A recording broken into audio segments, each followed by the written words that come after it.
Ngayong panahon ng bakasyon, naghahanap ka ba ng lugar na mapupuntahan para mapilang magandang nature, makaligo sa dagat at tumikim ng masasarap na pagkain? Abay, tara na! Dayuhin na natin ang Maripes Butterfly Garden Cafe na matatagpuan sa Real Quezon. Napakadaling puntahan, hindi mo na kailangan magpagsiksikan sa masikip na daloy ng trapiko. Magbayad ng toll fee para marating ang lugar. Pwede kang dumaan sa Pami Laguna at kung gusto namang nature trip o road trip, mag-Marilaki Highway ka at pagbaba mo, malapit ka na sa bayan ng Real at doon matatagpuan ang Maripes Butterfly Garden Cafe.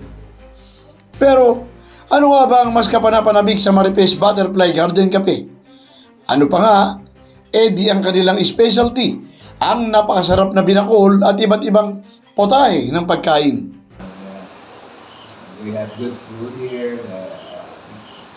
The pinnacle has been very popular, as well as halo halo overload inside the coconut. It's very popular, Yes. especially when the weather gets warmer. Oh, it looks like we might be having a Basta po dito po ay masarap ang kape, healthy po ang hinahain, hanggat maaari hindi naman po kami talaga nagamit ng mga chemical sa ating foods.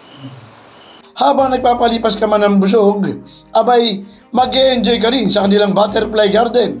At kung may kasama kang mga bata, tiyak, kagigiliwan nila ang panonood sa iba't ibang uri ng hayop na dito rin matatagpuan. Meron ding beach sa gawing likuran at syempre, ang laruan para sa mga bata, all in one, ika nga.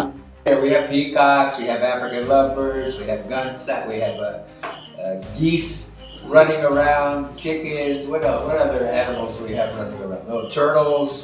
Yeah, turtles, everything that the farm animals. Yeah, we're very much into the Yung nature. transient here?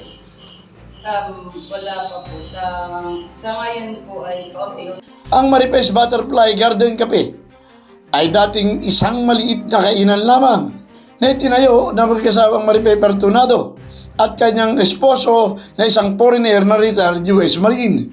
Ayon kay Maripe, mula sa isang maliit na kantin, kailangan nilang maging malikhain hanggang nabuo nga nila ang konsepto habang namamasyal, meron kang makakainan ng pagkain espesyal at kakaiba. Ngayong taon ay plano na nilang gumawa ng swimming pool para yung mga ayong maligo sa dagat ay maaari nang magtampisaw sa pool na hindi na kailangan pang lumipat ng lugar. Soon po ay magkakaroon tayo dyan ng swimming pool. So, Wow. kaunti-unti. Abangan nyo yan, ha? Swimming pool. Tsaka transient. Magkakaroon. So, meron po tayo ding Mapis Mermaid. Sa pakikipagkwentuhan ng mag-asawa kay kasamang JR Narit, umabot sa punto na halos mangyak-yak itong ikinukwento ang kanilang buhay.